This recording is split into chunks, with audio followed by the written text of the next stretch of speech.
राधे राधे। क्या आप सभी जानते हैं कि एक बार देवर्षि नारद जी भी काम वासना से मोहित हो गए थे, जिसका निष्कर्ष हुआ था श्री हरि और श्रीमती विवाह। तो आइए श्रवण करते हैं एक बहुत ही रोचक कथा जिसका वर्णन मिलता है शिव पुराण में। तो एक बार की बात है, देवर्षि नारद जी हिमालय के पास ही की एक गुफा में तपस्या कर रहे थे। और अब जब भी कभी भी कोई भी तपस्या करता है तो हमेशा भगवान इंद्र को अपना ही आसन संकट में दिखाई देता है। तो इसीलिए भगवान इंद्र को जब ये बात पता चली तो उन्हें लगा कि कहीं ये ब्रह्मा जी की तपस्या करके उनसे उनका आसन यानी कि इंद्र आसन की मांग ना कर बैठे। इसी डर से भगवान इंद्र ने देवर्षि नारद जी की तपस्या को भंग करने के लिए अपने मित्र भगवान कामदेव की सहायता ली। उन्होंने कामदेव को देवर्षि नारद के पास भेजा ताकि वे उनकी तपस्या भंग कर सकें। कामदेव अपनी पत्नी रति और अपने गणों सहित वहां पर पहुंच गए।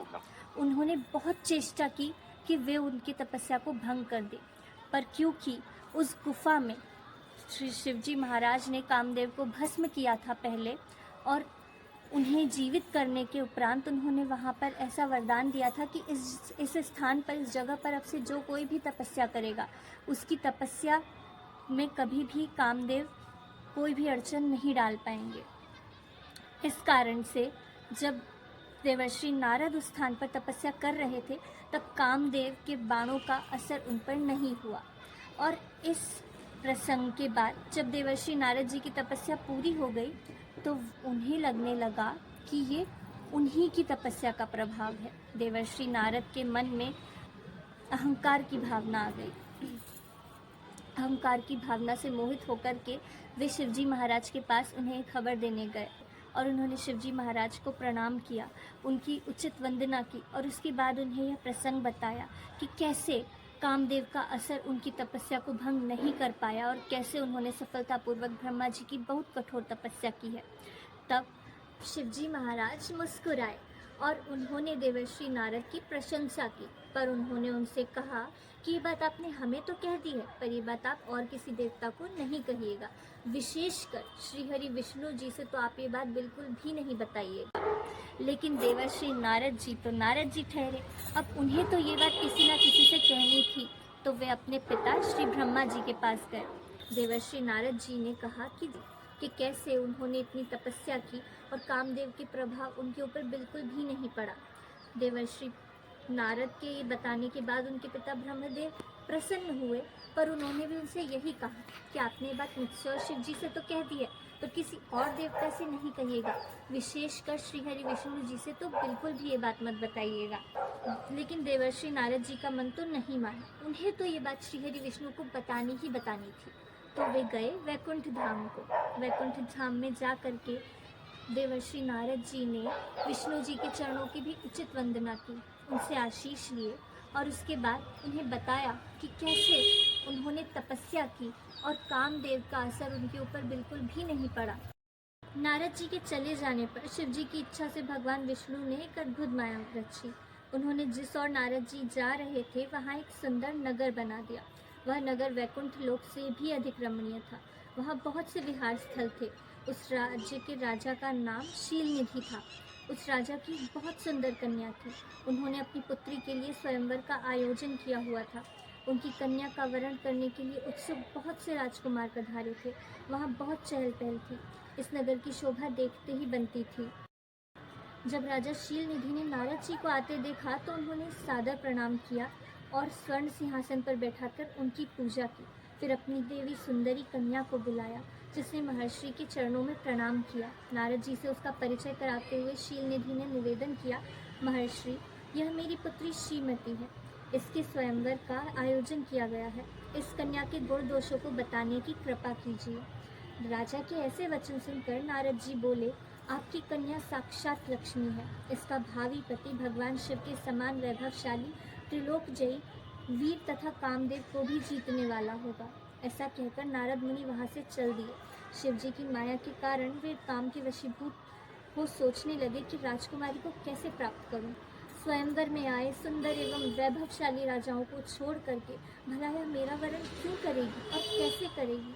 वे सोचने लगे कि नारियों को सौंदर्य बहुत प्रिय होता है। और इस पूरे ब्रह्मांड में तो विष्णु जी से अधिक सौंदर्य किसी के भी पास नहीं है। तो उन्होंने सोचा कि वे विष्णु जी के पास जाते हैं। ऐसा विचार कर नारद जी विष्णु लोक में जा पहुँचे और उन्होंने राजा शीलनिधि की कन्या के स्वयंवर के बारे में बताया तथा उस कन्या के साथ विवाह करने की इच्छा व्यक्त की। उन्होंने भगवान विष्णु से प्रार्थना की कि वे अपना रूप उन्हें प्रदान करें ताकि श्रीमती उन्हें ही वरे। सूत जी कहते हैं, महर्षियों, नारद मुनि की ऐसी बात सुनकर भगवान मधुसूदन हंस पड़े और भगवान शंकर के प्रभाव का अनुभव करके उन्होंने इस प्रकार उत्तर दिया। भगवान विष्णु बोले, हे नारद, वहाँ आप अवश्य जाइए। मैं आपका हित उसी प्रकार करूँगा जिस प्रकार पीड़ित व्यक्ति का श्रेष्ठ वैद्य करता है, क्योंकि तुम मुझे विशेष प्रिय हो। कहकर भगवान विष्णु ने नारद मुनि को वानर का मुख तथा शेष अंगों को अपना मनोहर रूप प्रदान कर दिया। तब नारद जी अत्यंत प्रसन्न होते हुए अपने को परम सुंदर समझकर शीघ्र ही स्वयंवर में आ गए और उस राज्यसभा में जा बैठे। उस सभा में रुद्रगण ब्राह्मण के रूप में बैठे हुए थे। नारद जी का वानर रूप केवल कन्या और रुद्रगणों को ही दिखाई दे रहा था, बाकी सबको नारद जी का वास्तविक रूप ही दिखाई दे रहा था। नारद जी मन ही मन प्रसन्न होते हुए श्रीमती की प्रतीक्षा कर रहे थे। जब श्रीमती आई तो वे अपनी सहेलियों के साथ बहुत ही प्रसन्न चित्त के साथ अपने हाथों में सोने की माला लिए हुए अपने लिए योग्य वर की तलाश करते हुए आगे बढ़ रही थी। सभा में अपने पसंद के वर को ना पाकर वह उदास हो गई। उन्होंने किसी के भी गले में वरमाला नहीं डाली।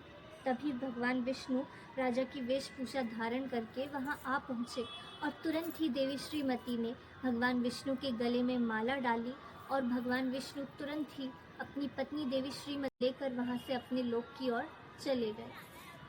अब नारद जी ये सब दृश्य देखकर बहुत दुखी हुए, क्योंकि वे श्रीमती से विवाह करना चाहते थे, पर यहाँ तो उल्टा ही हो गया। जिनसे उन्होंने सुंदर रूप मांगा था, वे ही जिस कन्या से वे विवाह करना चाहते थे उसी को लेकर के चले गए। परंतु सत्य तो यह था कि देवी श्रीमती कोई और नहीं बल्कि देवी लक्ष्मी का ही रूप थी। तब ब्राह्मणों के रूप में उपस्थित रुद्रगणों ने नारद जी से कहा, हे नारद जी, आप व्यर्थ ही काम से मोहित हो सौंदर्य के बल से राजकुमारी को पाना चाहते हैं। पहले जरा अपना वानर के समान मुख तो देख लीजिए। सूत जी बोले। यह वचन सुनकर नारद जी को बड़ा आश्चर्य हुआ। उन्होंने दर्पण में अपना मुंह देखा। वानर के समान मुख को देखकर वे अत्यंत क्रोधित हो उठे तथा दोनों रुद्रगणों को शाप देते हुए बोले, तुमने एक ब्राह्मण का मजाक उड़ाया है, अतः तुम ब्राह्मण कुल में पैदा होकर भी राक्षस बन जाओगे। यह सुनकर वे शिवगण कुछ नहीं बोले। इसे भगवान शिव की इच्छा मानते हुए उदासीन भाव से अपने स्थान को चले गए और भगवान शिव की स्तुति करने लगे। उसके पश्चात तो देवर्षि नारद कहीं भी जाते थे तो वो जिस दर्पण में, जिस भी पानी के पात्र में, तालाब में, नदी में, जहाँ भी अपना मुख देखते उन्हें सदैव वानर का ही मुख दिखता। अब ये देख करके देवर्षि नारद और क्रोधित हो उठे। तब वे क्रोध में भगवान विष्णु से लड़ने के लिए वैकुंठ धाम को चले गए। तब देवर्षि नारद ने भगवान श्रीहरि को बहुत से बुरे वचन कहे और इसी प्रकार श्रीहरि को बुरे वचन कहते कहते देवर्षि नारद जी ने मायावश हो करके श्रीहरि को श्राप दे दिया कि जिस राजा का तुम वेश धर के आए थे, तुम मनुष्य योनि में जन्म ले करके उसी राजा का रूप पाओगे। तुम उतने ही सुंदर बनोगे, उतने ही प्रभावशाली होगे, परंतु जैसे तुमने मुझे स्त्री वियोग में तड़पाया है, हे दुष्ट देव, तुम भी उसी प्रकार स्त्री वियोग में तड़पोगे। अपनी स्त्री को ढूंढते हुए तुम जंगल जंगल भटकोगे और जिस पशु का तुमने मुझे मुख दिया था वानर, तुम उसी की सहायता से ही अपनी स्त्री को प्राप्त कर पाओगे। देते ही देवर्षि नारद जी की माया चली गई और वे ग्लानि के भाव में डूबने लगे। वे श्रीहरि के चरणों में गिर गए और कहते हैं कि हे देव, मुझसे एक कैसा अनर्थ हो गया, मैंने सर्व जगत के पालन करता श्री हरि को श्राप दे दिया।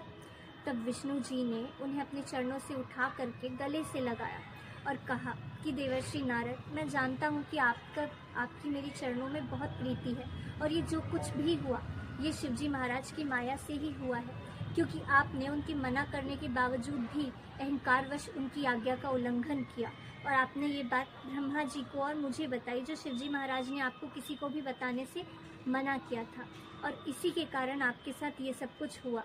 ये सब कुछ पहले से तय था। देवी श्रीमती भी देवी लक्ष्मी जी का ही रूप थी और उन्हें मेरी ही अर्धांगिनी बनना था।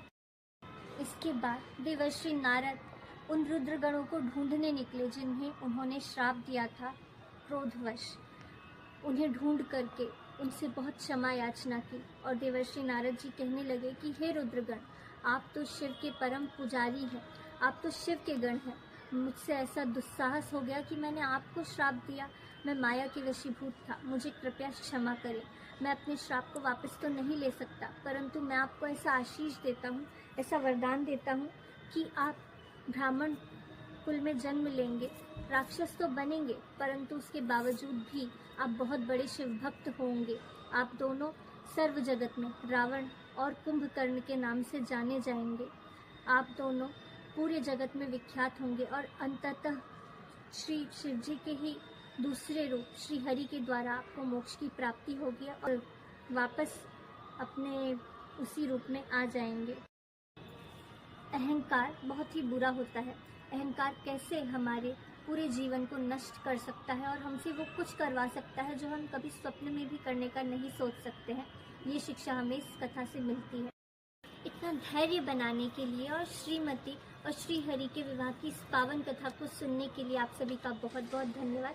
आशा है आपको ये कथा जान करके प्रसन्नता हुई होगी, कुछ ना कुछ नया जानने को मिला होगा। धन्यवाद।